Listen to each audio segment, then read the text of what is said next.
পরের দিনই বিধুপালের পুজোতে কুমারী পুজোর আয়োজন করা হয়েছে।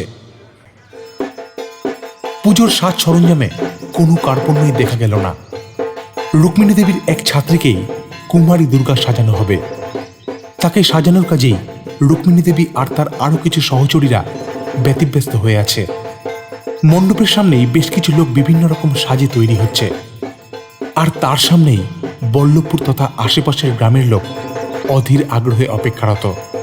সামনেই একটা স্টেজের উপর ছোট্ট কুমারী দুর্গাকে বসানো হয়েছে। তার সামনেই ফুলের সজ্জা আর নানান রকম থালায় মিষ্টান্ন আর প্রসাদ সামগ্রী, মালসায় করে খিচুড়ি ভোগ আর সাথে ফল প্রসাদের সমাহার। লোকসমাগমে বিধুপালের পূজা মণ্ডপ তথা চারিপাশ কানায় কানায় ভরে উঠেছে। স্টেজের পশ্চিম দিকেই বিশিষ্ট বর্গের জন্য আসন করা হয়েছে। তাতেই একেবারে সামনের আসনে বিধুপালের ছেলে রজত পুলিশি পাহারায় অপেক্ষারত।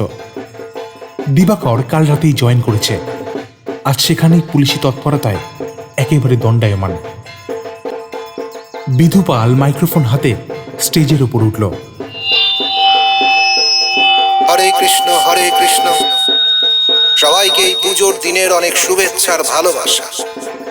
হরে কৃষ্ণ। আমাদের এবারের পুজোর বিশেষ আকর্ষণ কুমারী পুজো। আপনাদেরকে অনুরোধ রইল, সকলে পুজোর দিনের আনন্দ করুন। দেখুন, ধর্ম যার যার, উৎসব কিন্তু সকলের। তাই উৎসবের আনন্দ সবাই উপভোগ করুন।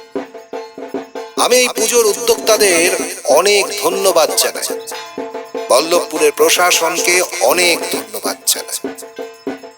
এই পুজো সবার, তাই চলুন সকলে মিলে আমরা আনন্দ উপভোগ করি। হরে কৃষ্ণ।